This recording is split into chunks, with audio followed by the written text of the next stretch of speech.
في حاجات كتير طبعا، بس كان اهمهم حاجتين: الجزء بتاع البيزنس مايند سيت وبلس حته البارتنرشيب. يعني البيزنس مايند سيت بالنسبه لي كان الموضوع ان انا لما ابتديت اشتغل خلتني ازاي اقدر ان انا احط لنفسي بيزنس بلان او احط لنفسي سمارت جول، وازاي ان انا اقدر احقق الجول اللي انا بتكلم فيه او اللي انا عايز احققه. فده اللي دخل الجزء الثاني بارتنرشيب، ان انا ازاي اقدر اتعامل مع التيم وورك، وازاي نقدر كجروب يبقى عندنا هدف واحد ونبقى عارفين ومحددين اهدافنا، يبقى الجول محدد ما نتشتتش واحنا شغالين مع بعض. وده اللي خلاني لما بقيت بروكر اونر قدرت ان انا اخش بارتنر مع البارتنرز بتوعي، هم من افضل الناس اللي موجودين في الماركت دلوقتي.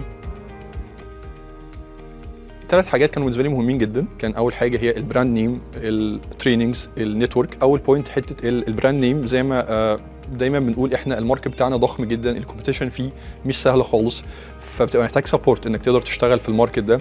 حته براند نيم، اسم كبير معاك في ظهرك، ده بيديك ليفل مختلف شويه عن اللي موجود في الماركت.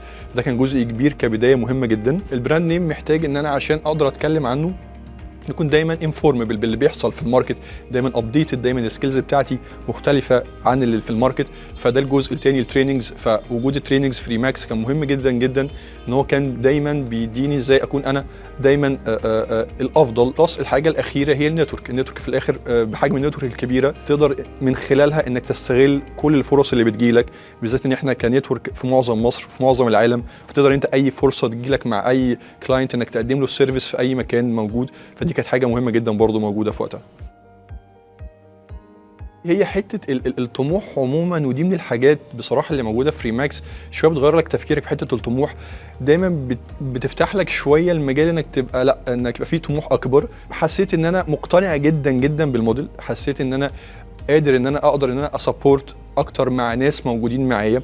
انا كان الجزء بتاعي او الشغل الاساسي ان انا اقدم سيرفيس للكلاينتس، ففي الوقت ده كنت في وقت من الاوقات بحاول اساعد الزملاء اللي موجودين في وقتها، فحسيت لا ان انا قادر اعمل دي بشكل كويس. فقلت طب وليه لا، طب ما انا اقدر بدل السيرفيس بقدمها للكلاينت اقدم السيرفيس دي للزملاء اللي موجودين او الايجنتس اللي موجودين، ان انا اساعدهم ازاي ان هم دايما يتطوروا وازاي يقدموا سيرفيس بشكل افضل للكلاينتس اللي موجودين.